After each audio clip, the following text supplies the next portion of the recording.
What insurance does a small business need? You know what? I got a lot of experience with this. We're going to hit that. As entrepreneurs and business owners, we know that if we have a clear plan, anything becomes possible. And if you can have a clear plan, a clear process to create that plan, and a way to create clarity with your partner or spouse, you can drive to amazing heights.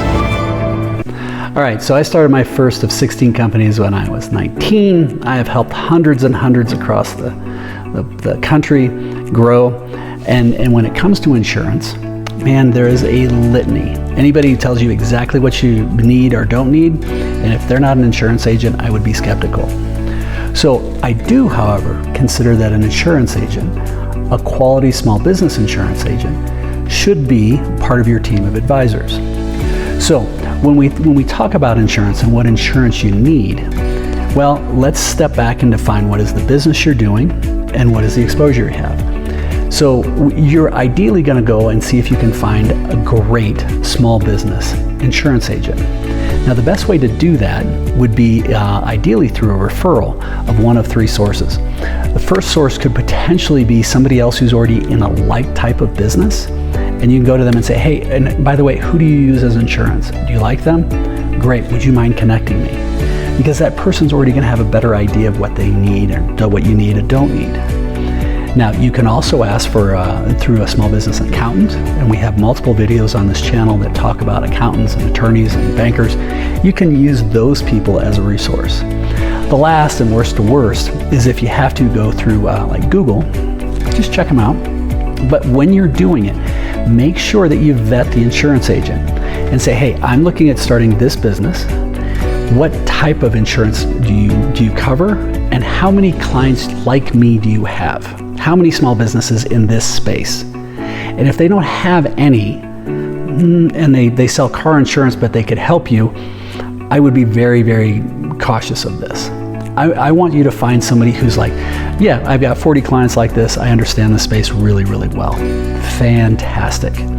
That's going to be the best place to start. Now, with this, the next thing is once you have this person, I would encourage you to say, hey, can I come in and talk with you for 30 minutes, 40 minutes to understand what you see I need, and then we get to know each other a bit.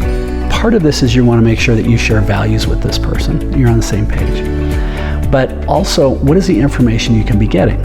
Now, in my book, Aspiring Solopreneur, we talk a lot about this on how it's never been safer and easier to start a business. You can build a team of advisors, your insurance agent being one of them, and you can do all this while you're still employed for virtually no money. But it'll help you understand what are the pitfalls, what are the things out there that I need to know about. So when you go and talk to the agent, there's going to be three things I always ask. All right, Miss Insurance Agent, what are the things that I absolutely positively have to be in compliance and legal? Number one, what are my have-to-haves? Okay. Number two, what should I have? And I'll be like, well, you know, these things would be good. Okay, great. Have a spirit of curiosity. Help me understand why those are important. Okay, and then what are the ones that'd be like, yeah, it'd be really nice to have? There are so many different ways that an insurance agent can paper to help cover you, but it'll help understanding what are the three areas. You have to be a little proactive with this. Some insurance agents are great salespeople. Remember, they're also great connectors and they can help you in other ways. But also go through and say, hey, these are the things that you absolutely have to have. These are the things you probably should have. And these would be the things that are nice to have. Understand why. And then also ask, what else should I be asking that I haven't? If you were in my shoes, who else would you be talking to? Where would you be going? Now, another area that people tend to forget is if you're going to be working with an organization, you're working with a larger organization as a contractor or doing subcontracting work or things like that, you may have to say, hey, can you give me a sample contract so I can understand what the insurance, if there's any insurance requirements within this. Sometimes when you contract with someone, they'll require that you have certain types of insurance. Could be errors and omissions insurance, it could be liability insurance, could be a variety of different things. Some cases are going to require bonds, a variety of different tools.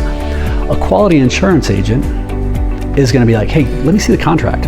And they'll get excited because they want to help cover your butt. They want to make sure you look at those. Insurance agents seem like they're expensive. But if they do a great job, there's non-issues. I have issues with, I own properties in 6 states, and sometimes something will come up in some place. Storage facilities, I don't know why people drive into the buildings. It's ridiculous. I give it to the insurance agent, everything's taken care of, I don't have to worry about it. It's beautiful.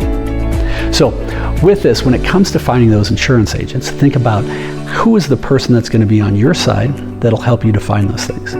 Now the last piece is, remember, insurance agents typically are great connectors. They're great networkers and they know a lot of other people. And you could say, hey, do you know anybody who might be needing what I'm servicing, what I do, sell? Or do you know anybody who's already in this business that I could talk to? But how can you help that to start building your network and rolling it out? But when you do that, it's really going to help you figure out what kind of insurance you need for your small business. So if you have any questions, please feel free to reach out. If you're interested in our course or the book, go to aspiringsolopreneur.com and subscribe, check out some other videos. Keep smiling.